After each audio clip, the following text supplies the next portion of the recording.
Šis ir 1000 vatu drona motors. Tas sver tikai 40 gramus, un šis ir 1000 vatu elektrovelosipēda motors. Tas sver 6 kg. Bet vai ir iespējams braukt ar elektrovelosipēdu ar tik mazu motoru? Tagad. Kad es saku, ka abi šie ir 1000 vatu motori, es izmantoju datus, ko snieguši motoru ražotāji. Tātad, lai būtu precīzi, drona motors ir novērtēts uz 928 vatiem, un elektrovelosipēda motors visticamāk ir noapaļots līdz tuvākajam kilovatam. Bet specifikācijā ir vēl kas vairāk nekā tikai jauda. Piemēram, šim traktoram ir tikpat zirgspēku kā Nissan GT-R, bet Nissan maksimālais ātrums ir 195 jūdzes stundā, savukārt traktors knapi sasniedz 25. Un tas ir ļoti līdzīgi motoriem, kurus mēs salīdzinām. E-velosipēdam maksimālais ātrums ir 28 jūdzes stundā, un riteņa diametrs ir 26 colis. Tas nozīmē, ka pie maksimālā ātruma e-velosipēda motors griežās apmēram 360 apgriezienus minūtē, bet drona motors var sasniegt gandrīz 30 000 apgriezienu minūtē. Tas rada nelielu problēmu, jo ja mēs grieztu 26 colu velosipēda riteni ar 30 000 apgriezienu minūtē, velosipēds brauktu ātrāk nekā SR71 melnā putna lidmašīna. Tāpēc mums tas ir mazliet jāsamazina, lai ritenis grieztos saprātīgākā ātrumā. 11 zobu velosipēda zobrata diametrs ir aptuveni 5 cm.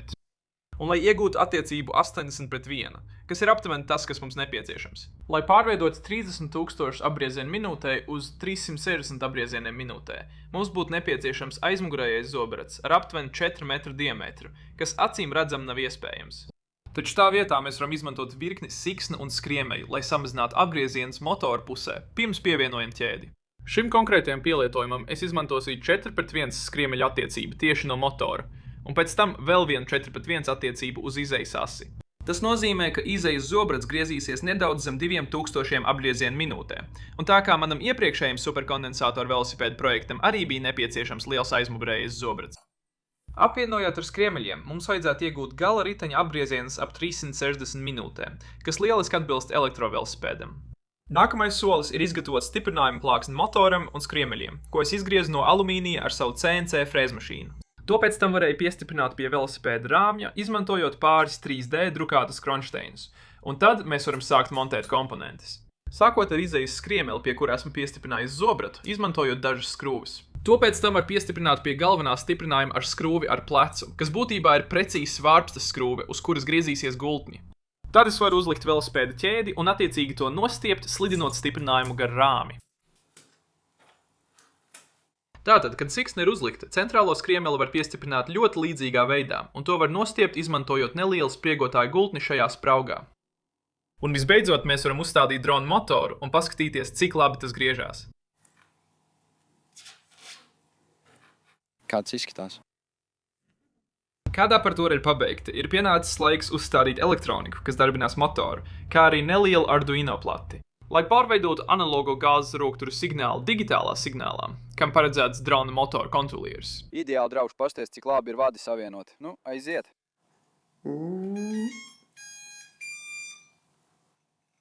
Tas sāks darboties, tas iet nepareizā virzienā.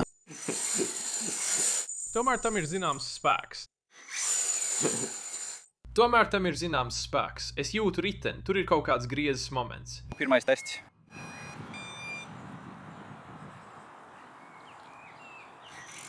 Ei! Paskaties uz to.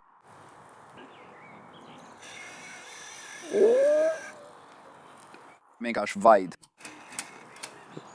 Ak, Dievs. Ak, ķēde nāk nost. Paskaties tikai. Tas ir smieklīgi, cik mazs ir tas mazais motors. Tātad mazlīt.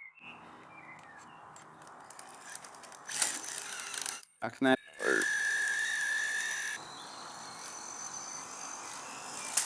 Ak, dārgā. Ak, dārgā. Ak, nē. Tas motors ir sasūdīti uzkarsis.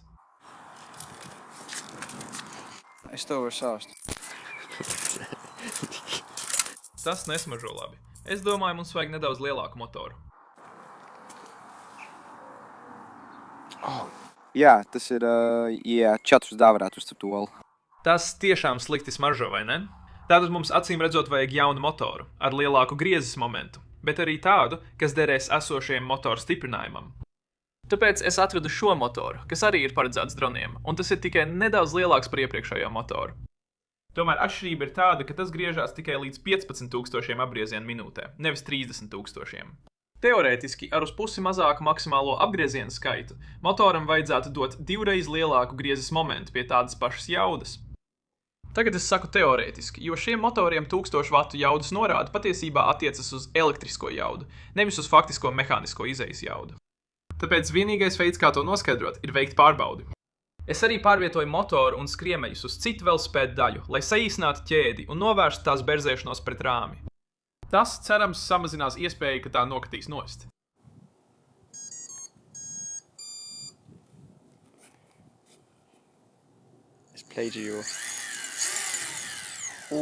Es domāju, ka tagad ir krietni vairāk jaudas. Paskatīsimies, kā tas darbojas. Veiksmi, kungs! Paldies!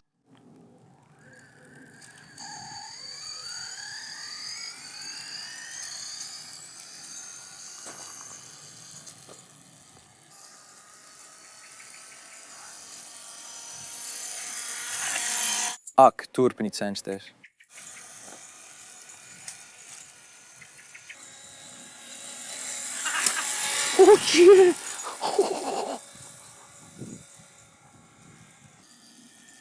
Tas var braukt vēl ātrāk par to. Tiešām? Tas vēl nav pilns ātrums, bet problēma ir tā, ka ķēde beržas. Man jāpievelk ķēde. Paskatīsimies. Tā ir tiešām vaļīga, jo ķēde ir tik vaļīga. Tā sit pa šo skriemeli, redz tur. Tā sit pa skriemeli, tāpēc tā faktiski ir nodilusi. Ja paskaties uz siksnu, šeit šķiet, ka vairāk ir tur. Es to redzu, tev vienkārši jāfokusējas uz to. Jā, tā tas ir. Es acīm redzot to neesmu paredzējis montēt šeit. Tev vajag vienu no tiem mazajiem spolīšiem tur. Jā, tur to augšā. Vienkārši apsēdies tur tāpat. Es domāju tā, bet pievelc ķēdi vēl nedaudz. Jā, viss puikas labi vienam braucienam.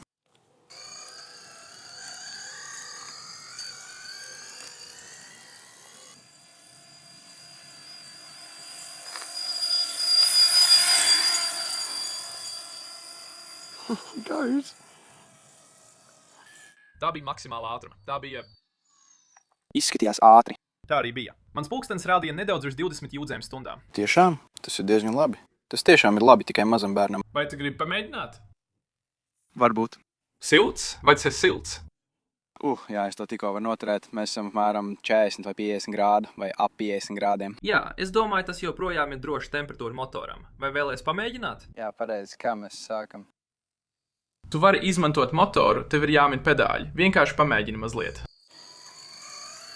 Ka tas ir traki.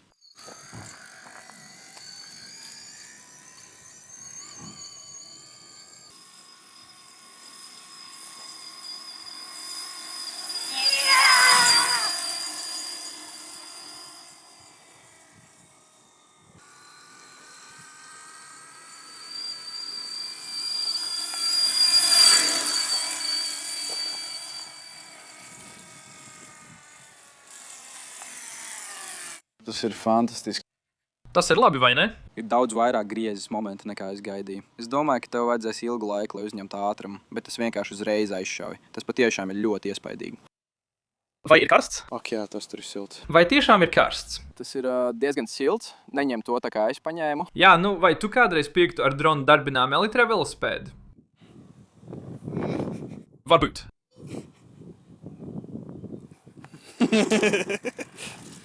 Tātad, es esmu pārliecināts, ka jūs visi domājat, kā tas salīdzinās ar elektrovelosipēdu motoru. Paskatīsimies dragreisā.